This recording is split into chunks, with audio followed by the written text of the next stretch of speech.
Hi guys, sharing with you another vlog as a work from home mom.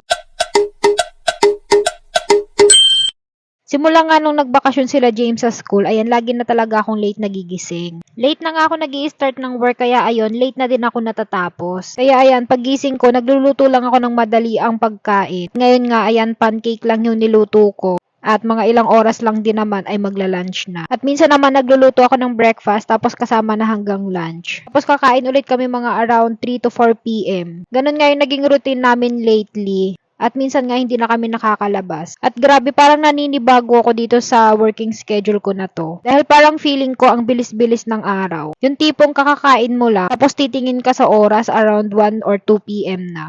Sabi ko nga kay daddy, kailangan baguhin na namin yung schedule na ganito. Kasi minsan alauna na kami nagigising. Hindi siya healthy dahil hindi na kami naaarawan.